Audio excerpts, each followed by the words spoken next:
یہ سب کام چور نااہل اور نکمے لوگ ہیں، اپنی نااہلی چھپانے کے لیے دوسروں کو بڑھا چڑھا کر پیش کرتے ہیں۔ کرنل سمتھ نے منہ بناتے ہوئے کہا، نہیں سر، ایسی بھی بات نہیں ہے۔ عمران اور پاکیشیا سیکرٹ سروس کی کارکردگی سے پوری دنیا واقف ہے۔ یہ لوگ اس قدر تیز رفتاری اور ذہانت سے کام کرتے ہیں کہ اچھے بھلے ایجنٹ ان کے مقابلے میں مار کھا جاتے ہیں۔ میں نے ایکریمیا کی ریڈ ایجنسی اور بلیک ایجنسی کے سپر ٹاپ ایجنٹوں کو ان کی کارکردگی سے خوف کھاتے ہوئے دیکھا ہے، میجر کاؤس نے کہا۔ ایسی کارکردگی کوئی بھی ایجنٹ اپنے ملک میں دکھا سکتا ہے، دوسرے ملک میں نہیں۔ پاکیشیا سیکرٹ سروس یہاں اسرائیل میں سوائے فلسطینیوں کے اور کسی پر بھی اعتبار نہیں کر سکتی، اس لیے لامحالہ وہ تیز رفتاری سے کام کرتے ہوں گے تاکہ جلد از جلد مشن مکمل کر لیں، جبکہ یہاں کی ایجنسیوں اور خاص طور پر کرنل ڈیوڈ، یہ سب نکمے اور نااہل لوگ ہیں۔ تم دیکھنا کہ اس بار سارج ایجنسی کے مقابلے میں ان کا کیا حشر ہوتا ہے۔ کرنل سمتھ نے قدرے غصیلے لہجے میں کہا، بشرط یہ کہ وہ یہاں آئے۔ میجر کاؤس نے کہا، ہاں، اس معاملے میں ہمارے پاس کوئی اطلاع نہیں ہے، لیکن میری چیف سے بات ہو چکی ہے۔ اس نے بتایا ہے کہ اس نے ایک گروپ کو پاکیشیا میں اس کام پر تعینات کیا ہوا ہے۔ عمران اپنے ساتھیوں سمیت وہاں سے کہیں بھی روانہ ہوا تو یہ گروپ اس کے ساتھ ساتھ چلے گا اور اطلاعات ملتی رہیں گی۔ پھر جیسے ہی انہوں نے اسرائیل کا رخ کیا، ہمیں اطلاع مل جائے گی۔ کرنل سمتھ نے کہا، وہ تو مل جائے گی سر، لیکن اسرائیل تو کافی وسیع رقبے کا ملک ہے۔ ہم تو اس کے جنوب مشرق میں ایک تقریباً ویران علاقے میں ہیں۔ اگر وہ تل ابیب یا کسی اور علاقے میں گھومتے رہے تو ہمیں کیسے معلوم ہوگا اور ہمیں اس سے کیا فائدہ ہوگا؟ میجر کاؤس نے تقریر کرنے کے سے انداز میں کہا، ہمارا مشن محدود ہے، ہم نے صرف یہاں موجود لیبارٹری 11-6 کی حفاظت کرنی ہے، اور خاص طور پر اس لیبارٹری کے انچارج ڈاکٹر گورمین کی۔ اگر وہ یہاں آئے تو لازماً ان کی موت ہی انہیں یہاں لے آئے گی۔ ویسے میں نے تو چیف سے کہا تھا کہ وہ ہمیں اجازت دیں تو ہم پاکیشیا جا کر عمران اور اس کے ساتھیوں کا خاتمہ کر دیتے ہیں، لیکن چیف نے سختی سے منع کر دیا، کیونکہ چیف نہیں چاہتا کہ سارج ایجنسی اور چیف کے بارے میں انہیں پتہ چلے۔ کرنل سمتھ نے کہا، یہاں کے بارے میں آپ نے ان کا کیا انتظام کیا ہے سر؟ میجر کاؤس نے کہا، بابین میں داخلے کے صرف 2 راستے ہیں، ایک سڑک کے راستے جو کروش سے بابین جاتی ہے، دوسرا ٹرین کے راستے، یہ بھی کروش سے اس علاقے میں داخل ہوتی ہے۔ باقی تمام علاقہ انتہائی خوفناک صحرا پر مشتمل ہے، اور اس راستے کے ذریعے ہیلی کاپٹر سے یہاں پہنچا تو جا سکتا ہے، ویسے نہیں۔ اس لیے کروش کے آخری اسٹیشن پر اور پھر بابین کے پہلے اسٹیشن سے لے کر یہاں تمالا تک ہمارے آدمی موجود ہیں، جو کسی بھی اجنبی گروپ کے بارے میں جو ادھر آ رہا ہوگا رپورٹ کریں گے۔ یہی انتظام سڑک کے ذریعے آنے والوں کے بارے میں کیا گیا ہے۔ انہیں تو تصور بھی نہیں ہوگا کہ ہم نے اس قدر وسیع علاقے میں ان کی چیکنگ کا انتظام کر رکھا ہے، کرنل سمتھ نے کہا۔ تمالا میں سیاح تو آتے رہتے ہیں، خاص طور پر ایکریمین سیاح، کیونکہ تمالا میں قدیم ترین دور کے آثار موجود ہیں، اور وہ بھی یقیناً سیاحوں کے روپ میں ہی آئیں گے۔ پھر میجر کاؤس نے کہا، یہاں آنے والے ہر سیاح کو باقاعدہ چیک کیا جا رہا ہے۔ جب تک وہ واپس نہیں چلا جاتا، اس کی مشینی نگرانی ہوتی ہے، اس کی کالیں ٹیپ کی جاتی ہیں۔ اس لیے ہر سیاح جب تک بابین میں موجود رہتا ہے، ہماری نگرانی میں رہتا ہے، اور ایسا اس لیے ممکن ہو سکا ہے کہ یہاں سیاحوں کی تعداد سینکڑوں یا ہزاروں میں نہیں ہوتی، کرنل سمتھ نے جواب دیتے ہوئے کہا، اور میجر کاؤس کے چہرے پر اطمینان کے تاثرات ابھر آئے۔ سر، میرا خیال ہے کہ آپ نے بہترین انتظامات کر دیے ہیں، اس سے بہتر انتظامات نہیں ہو سکتے۔ اب مسئلہ یہ ہے کہ لیبارٹری جس کی حفاظت ہم کر رہے ہیں، اس کے حفاظتی انتظامات کیا ہیں؟ میجر کاؤس نے کہا تو کرنل سمتھ نے میز کی دراز کھولی اور اس میں سے ایک فائل نکال کر اس نے میجر کاؤس کی طرف بڑھا دی۔ یہ میں نے تمہارے لیے منگوا کر رکھی ہے، کیونکہ لیبارٹری کی سیکیورٹی کے لیے مجھے تم پر اور تمہارے سیکشن پر مکمل اعتماد ہے۔ تم اس لیبارٹری کی سیکیورٹی سنبھال لو تاکہ میں ہر طرف سے مطمئن ہو کر پاکیشیا سیکرٹ سروس کا شکار کر سکوں۔ کرنل سمتھ نے کہا، ہم آپ کے اعتماد پر ہر لحاظ سے پورا اتریں گے سر، لیکن ہمیں وہاں جا کر کس سے رابطہ کرنا ہوگا؟ میجر کاؤس نے مسرت بھرے لہجے میں کہا، لیبارٹری انچارج ڈاکٹر گورمین کو آپ کے بارے میں بریف کر دیا گیا ہے۔ وہاں پہلے سے موجود سیکیورٹی کو تا اطلاع ثانی واپس بھجوا دیا گیا ہے۔ آپ اپنے سیکشن سمیت فوری طور پر وہاں پہنچیں، ڈاکٹر گورمین سے رابطہ کریں، اور سیکیورٹی ونگ سنبھال لیں اور پھر مجھے فون کر کے بتا دیں۔ کرنل سمتھ نے کہا۔ Okay, thank you sir. Major کاؤس نے اٹھ کر فوجی انداز میں سلوٹ مارتے ہوئے کہا اور پھر فائل اٹھائے وہ کمرے کے بیرونی دروازے کی طرف بڑھتا چلا گیا، اور کرنل سمتھ کے چہرے پر گہرے اطمینان کے تاثرات ابھر آئے کیونکہ اسے میجر کاؤس کی صلاحیتوں پر مکمل اعتماد تھا۔ سامعین کرام، آپ سن رہے ہیں عمران سیریز کے سلسلے کا ایک اردو ناول سارج ایجنسی، اور یہ اس سلسلے کی قسط نمبر 7 ہے۔ عمران دانش منزل کے آپریشن روم میں اپنی مخصوص کرسی پر بیٹھا ہوا تھا جبکہ بلیک زیرو اس کی فرمائش پر چائے بنانے کے لیے کچن میں گیا ہوا تھا۔ عمران نے ریسیور اٹھایا اور پھر تیزی سے نمبر پریس کرنے شروع کر دیے۔ وہ ابو سالم کو 2 روز بعد فون کر رہا تھا۔ ابو سالم نے جو نیا کوڈ بتایا تھا اسے دہرانے کے بعد اسے ہولڈ کرنے کو کہا گیا۔ ہیلو، ابو سالم بول رہا ہوں۔ چند لمحوں بعد ابو سالم کی آواز سنائی دی۔ علی عمران MSc DSc آکسن بول رہا ہوں۔ عمران نے اپنے مخصوص شگفتہ لہجے میں کہا۔ آپ کی ڈگریاں سن کر ایسا روب پڑتا ہے کہ زبان لڑکھڑانے لگتی ہے۔ دوسری طرف سے ابو سالم نے ہنستے ہوئے کہا، زبان کی لڑکھڑاہٹ کی تو خیر ہے ابو سالم، البتہ قدم نہیں لڑکھڑانے چاہیے۔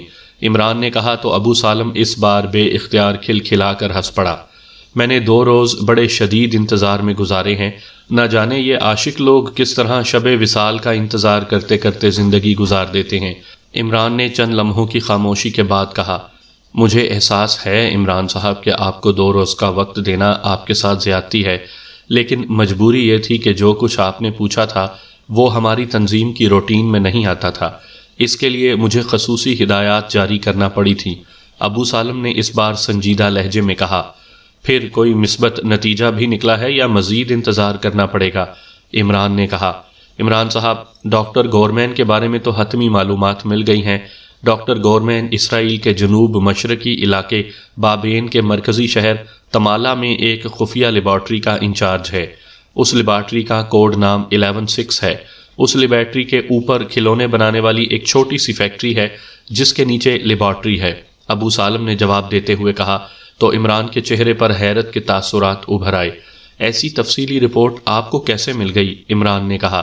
عمران صاحب، تمالا میں بھی ہمارا سیٹ اپ موجود ہے جو وہاں ہر قسم کی سرگرمیوں کو چیک کرتا رہتا ہے، اور ڈاکٹر گورمین تو تمالا کے کلبوں میں آزادانہ آتا جاتا رہتا ہے۔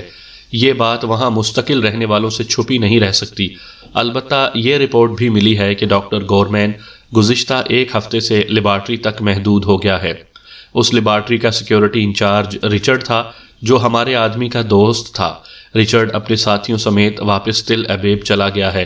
اس نے میرے آدمی کو بتایا ہے کہ لیبارٹری اور خصوصاً ڈاکٹر گورمین کو غیر ملکی ایجنٹوں سے خطرہ لاحق ہے، اس لیے حکومت نے لیبارٹری کی سیکیورٹی کسی ٹاپ ایجنسی کے سپرد کر دی ہے۔ اور اس سلسلے میں یہ بھی پتہ چلا ہے کہ تمالا کی ایک عمارت میں 10 اجنبی افراد نظر آ رہے ہیں اور ایک فوجی گن شپ ہیلی کاپٹر بھی موجود ہے۔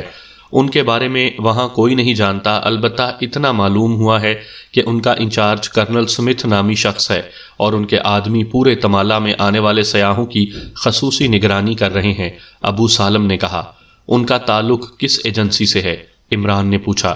یہ کسی کو معلوم نہیں ہے کیونکہ یہ لوگ کسی سے ملتے جلتے نہیں ہیں، لیکن ان کے انداز بتاتے ہیں کہ ان کا تعلق بہرحال کسی ایجنسی سے ہی ہے۔ فوجی گن شپ ہیلی کاپٹر سے تو اندازہ ہوتا ہے کہ ان کا تعلق اسرائیل کی ملٹری انٹیلیجنس سے ہو سکتا ہے۔ ابو سالم نے جواب دیا۔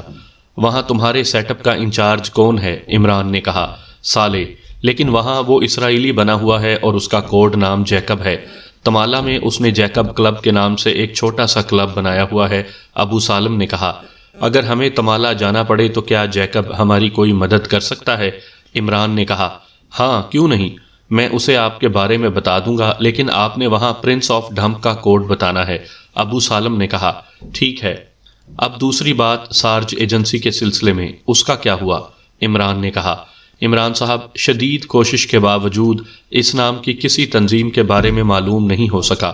اسرائیل اور قبرص میں بہرحال اس کا کہیں وجود نہیں ہے، البتہ مجھے ایک مبہم سی اطلاع ملی ہے کہ رومانیہ کے صحرائی علاقے کارسانہ کے دشوار گزار صحرا میں قدیم دور کی ایک وسیع و عریض عمارت میں پر اسرار سرگرمیاں مارک کی گئی ہیں اور کہا جاتا ہے کہ اس عمارت کو کسی ایسی تنظیم کا ہیڈ کوارٹر بنایا گیا ہے جو ایکریمیا اور اسرائیل نے مل کر بنائی ہے، اور اسے خفیہ رکھنے کے لیے اس کا ہیڈ کوارٹر کارسانہ میں بنایا گیا ہے، لیکن اس کا نام سامنے نہیں آ سکا۔ ابو سالم نے کہا، کیا وہاں کوئی ایسا آدمی نہیں ہے جو اس بارے میں کوئی حتمی بات بتا سکے؟ یہ انتہائی اہم بات ہے، عمران نے کہا۔ رومانیہ میں ہمارا تو کوئی نیٹ ورک نہیں ہے، البتہ ایک مجرم تنظیم ہے جس کا نام وائٹ وولف ہے، اس کا چیف آسکر میرا دوست ہے، وہ قبرص میں آتا جاتا رہتا ہے۔ یہ لوگ حساس اسلحے کی سمگلنگ کا دھندا کرتے ہیں۔ اگر آپ کہیں تو میں ان سے فون کر کے اس کے ذمہ لگا دوں، یا ہو سکتا ہے کہ وہ اس بارے میں ذاتی طور پر جانتا ہو، لیکن عمران صاحب یہ لوگ پروفیشنل ہیں۔ ابو سالم نے قدرے ہچکچاتے ہوئے کہا، میں تمہاری بات سمجھ گیا ہوں، تم ایسا کرو کہ اسے فون کر کے میرے بارے میں بتا دو، لیکن میرا نام مائیکل بتانا اور تعلق ایکریمیا سے ظاہر کرنا۔ میں اس سے خود بات کر لوں گا اور اسے منہ مانگا معاوضہ دوں گا، لیکن یہ گارنٹی تمہیں دینا ہوگی کہ وہ فراڈ نہیں کرے گا، عمران نے کہا۔ اس کی میں آپ کو گارنٹی دیتا ہوں عمران صاحب، وہ معاملات میں کھرا آدمی ہے، ابو سالم نے کہا۔ اس کا فون نمبر بتا دو اور تم اس سے بات کر لو، عمران نے کہا۔ آپ اسے 1 گھنٹے بعد فون کر لیں، نمبر میں بتا دیتا ہوں، ابو سالم نے کہا اور نمبر بتا دیا۔ اوکے، عمران نے کہا اور ریسیور رکھ دیا۔ بلیک زیرو اس دوران کچن سے آ کر اس کے سامنے چائے کی پیالی رکھ کر خود میز کی دوسری طرف جا کر اپنی کرسی پر بیٹھ گیا۔ اس کے سامنے بھی چائے کی پیالی موجود تھی۔ اس کا مطلب ہے عمران صاحب کہ فارمولہ یا آلہ لینے کے لیے آپ کو اسرائیل جانا پڑے گا، بلیک زیرو نے کہا۔ ہاں، لیکن جو رپورٹ وہاں کے بارے میں ابو سالم نے دی ہے، اس سے ظاہر ہوتا ہے کہ انہیں وہاں پاکیشیا سیکرٹ سروس کے پہنچنے کا خدشہ لاحق ہو چکا ہے، اس لیے انہوں نے وہاں کی سیکیورٹی کا انتظام کسی ایجنسی کے ذمہ لگا دیا ہے، اور یہ بات واقعی حیرت انگیز ہے کہ ہم نے ابھی تک ایسا سوچا ہی نہیں تھا، عمران نے کہا۔ پاکیشیا سیکرٹ سروس کو اب مافوق الفطرت سمجھا جانے لگا ہے، بلیک زیرو نے کہا۔ کاش ایسا ہوتا تو چیف سے کوئی بڑا چیک تو وصول کیا جا سکتا تھا، عمران نے حسرت بھرے لہجے میں کہا، تو بلیک زیرو بے اختیار کھلکھلا کر ہنس پڑا، اور پھر عمران آہستہ آہستہ چائے کی چسکیاں لیتا رہا۔ پھر 1 گھنٹے سے بھی زائد وقت گزار کر عمران نے ریسیور اٹھایا اور نمبر پریس کرنے شروع کر دیے۔ انکوائری پلیز، رابطہ ہوتے ہی ایک نسوانی آواز سنائی دی۔ یہاں سے رومانیہ کا رابطہ نمبر اور اس کے دارالحکومت کا رابطہ نمبر دے دیں، عمران نے کہا۔ ہولڈ کریں، دوسری طرف سے کہا گیا۔ ہیلو سر، کیا آپ لائن پر ہیں؟ تھوڑی دیر بعد فون آپریٹر کی آواز سنائی دی۔ یس، عمران نے کہا اور دوسری طرف سے دونوں نمبر بتا دیے گئے۔ عمران نے کریڈل دبایا اور پھر ٹون آنے پر اس نے ایک بار پھر نمبر پریس کرنے شروع کر دیے۔ انکوائری پلیز، رابطہ قائم ہوتے ہی ایک نسوانی آواز سنائی دی، لہجہ غیر ملکی تھا۔ کارسانہ کا رابطہ نمبر دے دیں، عمران نے کہا تو دوسری طرف سے نمبر بتا دیا گیا۔ عمران نے ایک بار پھر کریڈل دبایا اور ٹون آنے پر اس نے تیزی سے مسلسل نمبر پریس کرنے شروع کر دیے۔ آسکر بول رہا ہوں۔ رابطہ قائم ہوتے ہی ایک بھاری سی مردانہ آواز سنائی دی۔ ایکریمیا سے مائیکل بول رہا ہوں۔ ابو سالم نے آپ کو میرے بارے میں بریف کیا ہوگا، عمران نے ایکریمین لہجے میں کہا۔ او ہاں، آپ کیا معلوم کرنا چاہتے ہیں؟ دوسری طرف سے چونک کر پوچھا گیا۔ اسرائیل اور ایکریمیا کی مشترکہ تنظیم سارج کے بارے میں، جس کے متعلق خیال ہے کہ اس کا ہیڈ کوارٹر کارسانہ کے صحرا میں بنایا گیا ہے، عمران نے اندازے کے مطابق بات کرتے ہوئے کہا۔ سارج تو انتہائی خفیہ تنظیم ہے، آپ کو اس بارے میں کیسے علم ہو گیا؟ آسکر نے حیرت بھرے لہجے میں کہا تو عمران کی آنکھوں میں چمک ابھر آئی۔ اس نے تو اندھیرے میں تیر چلایا تھا، لیکن یہ تیر عین نشانے پر جا لگا تھا۔ ابو سالم اور آپ جیسے دوستوں کی وجہ سے، عمران نے جواب دیا۔ میں آپ کا دوست نہیں ہوں۔ البتہ ابو سالم میرا دوست ضرور ہے۔ آپ سارج کے بارے میں کیا معلوم کرنا چاہتے ہیں؟ آسکر نے کہا۔ جو کچھ تم حتمی طور پر جانتے ہو، اور میں نے ابو سالم کو بھی بتا دیا تھا کہ میں آپ کو باقاعدہ معاوضہ دینے کے لیے بھی تیار ہوں۔ عمران نے دانستہ اسے معاوضے کے بارے میں بھی بتا دیا تھا تاکہ وہ مطمئن ہو جائے۔ ٹھیک ہے، ابو سالم نے آپ کے بارے میں مجھے یقین دہانی کرائی ہے کہ آپ میرا نام کسی بھی سطح پر سامنے نہیں لے آئیں گے، کیونکہ سارج ایک انتہائی باوسائل اور بین الاقوامی تنظیم ہے، اور اسے 2 بڑے ملکوں کی سرپرستی حاصل ہے، جبکہ اس کے مقابلے میں میری کوئی حیثیت نہیں ہے، اور سارج نے اپنے آپ کو جس انداز میں خفیہ رکھا ہے، اسے اگر معلوم ہو گیا کہ میں نے آپ کو اس کے بارے میں کچھ بتایا ہے تو میرا نشان تک نہیں ملے گا، آسکر نے کہا۔ آپ اپنے فون کو اچھی طرح محفوظ کر لیں، میری طرف سے آپ بے فکر رہیں، عمران نے کہا۔ میرا فون محفوظ ہے، ورنہ تو میں سارج کے بارے میں منہ سے بھاپ تک نہ نکالتا۔ بہرحال آپ مجھے پہلے $10 لاکھ معاوضہ ادا کریں گے، پھر میں آپ کو اس بارے میں حتمی اور تفصیلی معلومات دے سکتا ہوں، ورنہ نہیں، آسکر نے صاف بات کرتے ہوئے کہا۔ اپنا بینک اکاؤنٹ اور دیگر تفصیلات بتا دیں، عمران نے کہا، تو آسکر نے تمام ضروری تفصیلات بتا دی جو ساتھ بیٹھا ہوا بلیک زیرو لکھتا جا رہا تھا۔ اوکے، اب میں 1 گھنٹے بعد بات کروں گا اور مجھے امید ہے کہ اس دوران آپ کے بینک اکاؤنٹ میں آپ کی مطلوبہ رقم پہنچ چکی ہوگی، عمران نے کہا، اور اس کے ساتھ ہی اس نے ریسیور رکھ دیا۔ ناراک میں کلارک سے کہو کہ وہ اس بینک اکاؤنٹ میں $10 لاکھ ٹرانسفر کر دے، عمران نے کہا، اور بلیک زیرو نے ریسیور اٹھا کر نمبر پریس کرنے شروع کر دیے۔ پھر تقریباً 1 گھنٹے بعد عمران نے دوبارہ آسکر کو فون کیا۔ آسکر بول رہا ہوں۔ رابطہ ہوتے ہی آسکر کی آواز سنائی دی۔ مائیکل بول رہا ہوں، رقم پہنچ گئی آپ کے اکاؤنٹ میں؟ عمران نے ایکریمین لہجے میں کہا۔ ہاں مسٹر مائیکل، شکریہ، اب آپ جو پوچھنا چاہیں میں بتا سکتا ہوں، آسکر نے کہا۔ سارج کے بارے میں آپ کے پاس جو حتمی معلومات ہوں وہ تفصیل سے بتا دیں، عمران نے کہا۔ سارج 4 سال پہلے قائم ہوئی ہے، یہ ایکریمیا اور اسرائیل کی مشترکہ تنظیم ہے اور بین الاقوامی سطح پر پھیلی ہوئی ہے۔ اس کا ہیڈ کوارٹر رومانیہ کے دشوار گزار صحرائی علاقے کارسانہ میں ایک قدیم عمارت میں بتایا جاتا ہے، لیکن آج تک وہاں کوئی صحیح سلامت نہیں پہنچ سکا۔ البتہ یہ سنا جاتا ہے کہ اس تنظیم کے 4 چیفز ہیں، پوری دنیا کو 4 حصوں میں تقسیم کر کے ہر حصہ ایک چیف کے تحت ہے۔ ان کے اوپر چیف باس ہے جو ایکریمیا میں کہیں رہتا ہے، اس کے اوپر بورڈ آف گورنرز ہیں جس میں اسرائیلی اور ایکریمین نمائندے ہیں۔ بورڈ آف گورنرز کا چیئرمین لارڈ اینتھنی ہے جو ایکریمیا میں کہیں رہتا ہے۔ اس تنظیم کے تحت پوری دنیا میں بے شمار گروپس ہیں جو کسی بھی مشن پر حرکت میں آتے رہتے ہیں، آسکر نے تفصیل بتاتے ہوئے کہا۔ اس قدر خفیہ تنظیم کے بارے میں تمہیں اس قدر تفصیلی معلومات کیسے اور کہاں سے مل گئی ہیں؟ عمران نے قدرے مشکوک لہجے میں کہا۔ مجھے یہاں آئے ہوئے 3 سال ہو گئے ہیں۔ اس سے پہلے میں ناراک کے ایک کلب کا مینیجر تھا، وہاں ایک لڑکی مارتھا آتی تھی، وہ اس لارڈ اینتھنی کی سیکرٹری تھی، اس نے مجھے یہ تفصیل بتائی تھی۔ پھر اچانک مارتھا غائب ہو گئی، شاید لارڈ اینتھنی کے ساتھ کہیں شفٹ ہو گئی، پھر میں یہاں آ گیا کیونکہ یہ میرا اپنا علاقہ ہے، آسکر نے جواب دیتے ہوئے کہا۔ اوکے، شکریہ، عمران نے ریسیور رکھ دیا، اس کے چہرے پر الجھن کے تاثرات نمایاں تھے۔ کیا آپ کو آسکر کی معلومات پر یقین نہیں آیا؟ بلیک زیرو نے کہا۔ یقین نہ کرنے کی کوئی خاص وجہ بھی نہیں ہے، لیکن میں سوچ رہا ہوں کہ اس تنظیم کا خاتمہ کیسے ہوگا۔ کیا اس لارڈ اینتھنی کو تلاش کر کے ختم کیا جائے یا کارسانہ میں اس کے ہیڈ کوارٹر کا خاتمہ کیا جائے؟ عمران نے کہا۔ آپ کی الجھن درست ہے، ہیڈ کوارٹر بھی نیا بن سکتا ہے اور چیئرمین بھی نیا بنایا جا سکتا ہے، لیکن آپ پہلے سب میرین کے اس آلے یا فارمولے کے لیے کام کریں تاکہ پاکیشیا کا نقصان پورا ہو سکے۔ اس بارے میں بعد میں سوچا جائے گا، بلیک زیرو نے کہا۔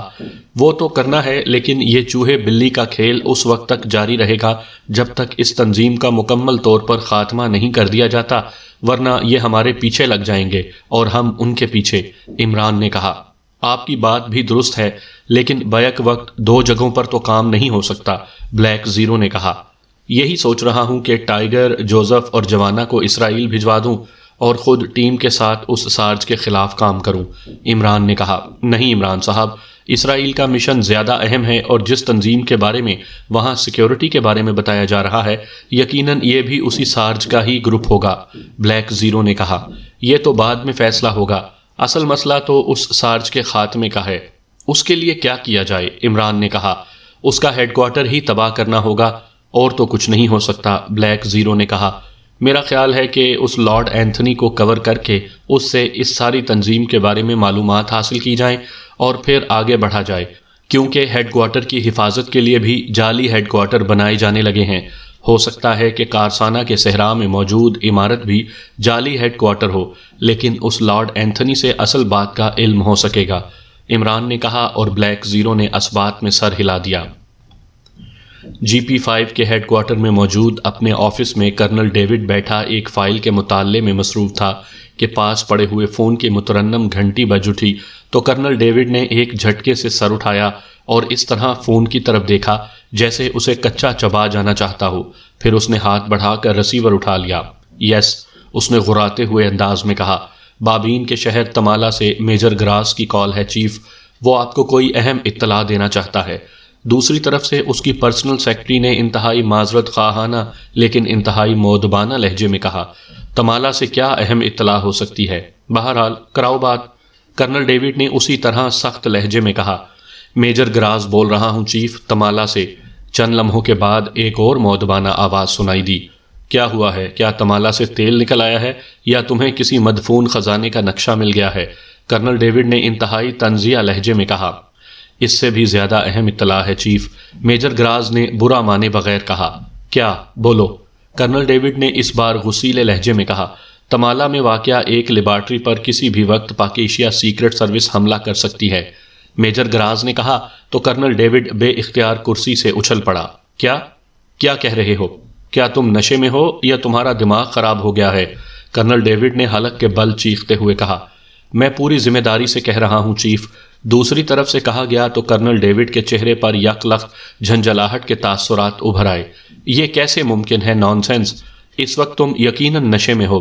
کرنل ڈیوڈ نے غصے کی شدت سے دانت پیستے ہوئے کہا، سر آپ یقین کریں میں درست کہہ رہا ہوں، میں نے آپ کو کال کرنے سے پہلے از خود مکمل تحقیقات کی ہیں، میجر گراز نے بااعتماد لہجے میں کہا۔ او مگر یہ کیسے ہو سکتا ہے؟ مجھے تو اب تک کسی نے اطلاع ہی نہیں دی، یہ کیسے ممکن ہے؟ کرنل ڈیوڈ نے سر کو دائیں بائیں جھٹکتے ہوئے کہا، سر اس بار ان کے مقابلے میں ایک اور غیر ملکی تنظیم کو لایا گیا ہے اور اس تنظیم نے تمالا میں اڈا بھی بنا لیا ہے اور اس کے ایک گروپ نے لیبارٹری کی سیکیورٹی بھی سنبھال لی ہے اور وہ پورے تمالا تو ایک طرف بابین میں ایک ایک سیاح کو چیک کرتے پھر رہے ہیں۔ میجر گراز نے کہا، غیر ملکی تنظیم؟ یہ کیا کہہ رہے ہو؟ یہ کیسے ممکن ہے کہ کسی غیر ملکی تنظیم کو اسرائیل میں سرکاری لیبارٹری کا چارج دیا جائے اور ہمیں اس سارے معاملے کا علم ہی نہ ہو؟ کرنل ڈیوڈ کا لہجہ بتا رہا تھا کہ اسے ابھی تک میجر گراز کی بات پر یقین نہیں آ رہا۔ آپ پوری تفصیل سن لیں سر، پھر آپ جیسے حکم دیں گے ویسے ہی ہوگا، میجر گراز نے کہا۔ اچھا بتاؤ کیا تفصیل ہے؟ کرنل ڈیوڈ نے ایک طویل سانس لیتے ہوئے کہا، اس کا انداز ایسے تھا جیسے اسے اس تفصیل کو سننے پر مجبور کر دیا گیا ہو۔ سر، بابین کے شہر تمالا میں ایک ٹوائے فیکٹری ہے، اس کے نیچے حکومت کی ایک خفیہ لیبارٹری ہے جس کا انچارج ڈاکٹر گورمین ہے۔ اس لیبارٹری کو کوڈ میں 11-6 کہا جاتا ہے۔ میں چونکہ GP5 کی طرف سے یہاں کافی طویل عرصے سے ہوں، اس لیے مجھے اس کے بارے میں علم رہا ہے۔ آج سے تقریباً 1 ہفتہ پہلے اچانک اس ٹوائے فیکٹری کے ویئر ہاؤس کے احاطے میں 10 کے قریب اجنبی افراد نظر آنے لگے۔ ان کے پاس ایک فوجی گن شپ ہیلی کاپٹر بھی ہے۔ ان لوگوں کا انداز ایجنسیوں جیسا تھا، اور پھر یہ لوگ تمالا میں ایک ایک سیاح کو انتہائی جدید مشینری سے چیک کرنے لگے۔ تو میں نے اس بارے میں تفصیلات معلوم کرنے کی کوشش کی، لیکن کسی کو کچھ علم نہ تھا۔ پھر اچانک کل ایک اور اجنبی آدمی 5 افراد کے ساتھ ایک جیپ میں تمالا پہنچا اور اس نے اس ویئر ہاؤس کے بارے میں معلومات حاصل کی، اور پھر انہوں نے راستے میں ایک کلب میں شراب نوشی بھی کی۔ میں وہاں موجود تھا۔ میں نے کراس ریڈ فون کے ذریعے ان کے درمیان ہونے والی گفتگو سنی تو مجھے معلوم ہوا کہ ان کا تعلق ایک تنظیم سارج ایجنسی سے ہے، اور سارج کا ہیڈ کوارٹر رومانیہ میں ہے، اور یہ لوگ یہاں دراصل رومانیہ سے بھجوائے گئے ہیں۔ انہوں نے یہاں تمالا میں موجود سارج کے چیف ایجنٹ کرنل سمتھ سے ملنا ہے۔ پھر یہ لوگ اس ویئر ہاؤس کے احاطے میں چلے گئے۔ ہم ان کی خفیہ نگرانی کرتے رہے۔ کافی دیر بعد ایک جیپ ویئر ہاؤس سے نکلی اور لیبارٹری کی طرف بڑھ گئی۔ ان کی گفتگو ایک بار پھر سنی گئی تو ان کا انچارج میجر کاؤس تھا، اور یہ اس لیبارٹری کی سیکیورٹی کے لیے جا رہے تھے۔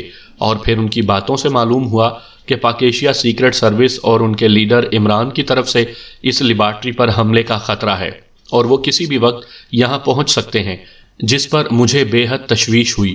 میرا رابطہ ڈاکٹر گورمین سے براہ راست تھا۔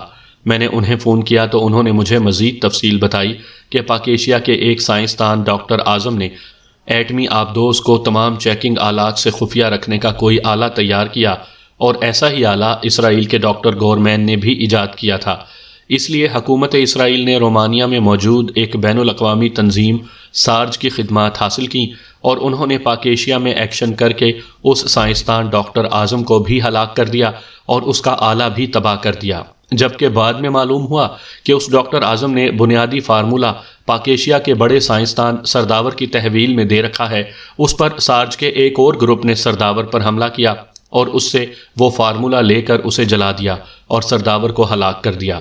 اس کے بعد اطلاعات ملی کہ پاک ایشیا سیکرٹ سروس کو کسی طرح معلوم ہو گیا ہے کہ یہ کام اسرائیل نے کیا ہے اور اسرائیل ایسا آلہ ایجاد کرنے کے قریب ہے، تو انہوں نے اس آلے کو حاصل کرنے اور ڈاکٹر گورمین کو ہلاک کرنے کے لیے بابین میں اس لیبارٹری پر حملے کا پلان بنایا، جس پر حکومت اسرائیل نے ان کے مقابلے پر سارج ایجنسی کو لانے کا فیصلہ کیا، اور سارج ایجنسی کا چیف ایجنٹ کرنل سمتھ اپنے 10 افراد سمیت تمالا پہنچ چکا ہے، اور اس کا اسسٹنٹ میجر کاؤس اپنے ساتھیوں سمیت اس لیبارٹری کا سیکیورٹی انچارج سنبھال چکا ہے۔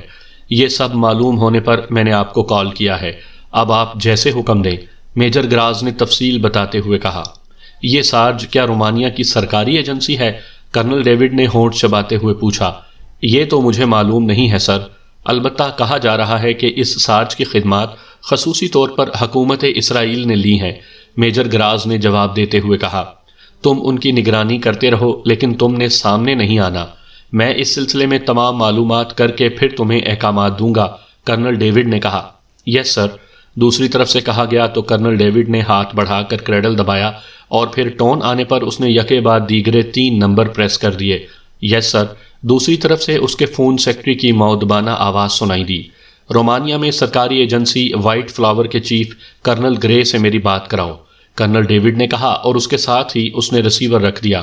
کرنل گرے اس کا خاصا پرانا دوست تھا، اور جہاں تک کرنل ڈیوڈ کو علم تھا، رومانیہ کی ایک ہی سرکاری ایجنسی تھی جس کا نام وائٹ فلاور تھا، اس لیے اس نے کرنل گرے سے معلومات حاصل کرنے کا سوچا تھا۔ پھر تقریباً 20 منٹ کے بعد فون کی گھنٹی بج اٹھی تو کرنل ڈیوڈ نے ہاتھ بڑھا کر ریسیور اٹھا لیا۔ یس، کرنل ڈیوڈ نے کہا۔ کرنل گرے سے بات کیجیے سر، دوسری طرف سے کہا گیا، اور اس کے ساتھ ہی ہلکی سی کلک کی آواز سنائی دی۔ Chief of GP5 colonel David بول رہا ہوں، اسرائیل سے، کرنل ڈیوڈ نے اپنے مخصوص لہجے میں کہا۔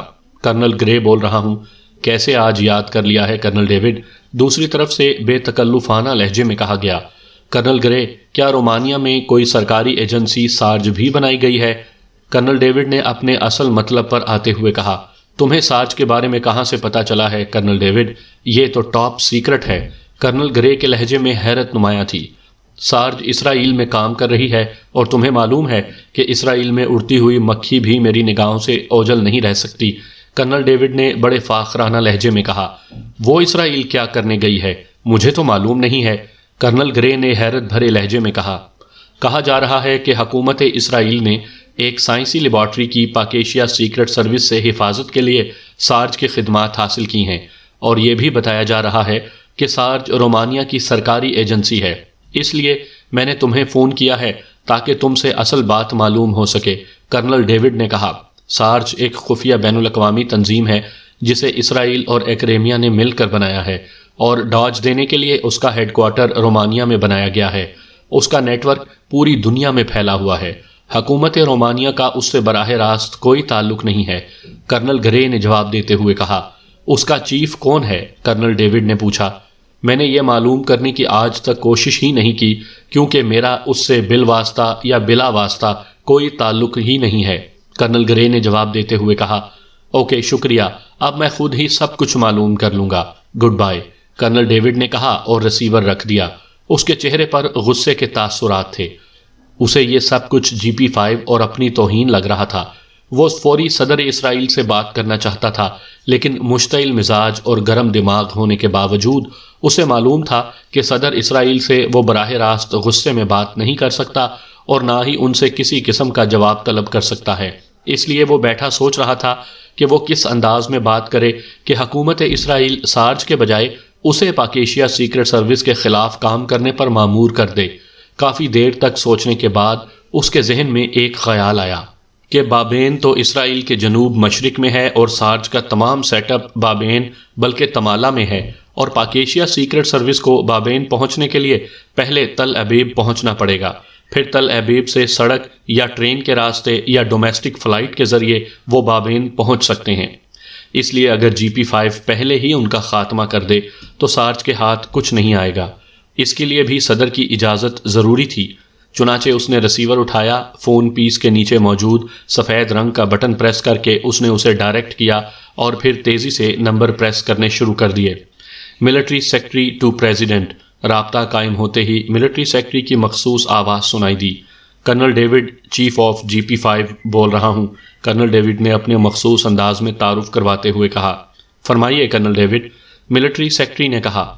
پریزیڈنٹ صاحب سے بات کرائیں، انتہائی اہم اور فوری ضروری موضوع پر بات کرنی ہے، کرنل ڈیوڈ نے کہا۔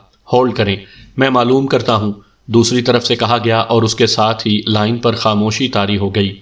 ہیلو، چند لمحوں بعد ملٹری سیکرٹری کی آواز دوبارہ سنائی دی۔ یس، کرنل ڈیوڈ نے کہا۔ صدر صاحب سے بات کریں، ملٹری سیکرٹری نے کہا۔ سر، میں کرنل ڈیوڈ عرض کر رہا ہوں، کرنل ڈیوڈ نے انتہائی مؤدبانہ لہجے میں کہا۔ یس، کیا بات ہے، کیوں کال کی ہے؟ صدر صاحب نے گھمبیر لہجے میں کہا۔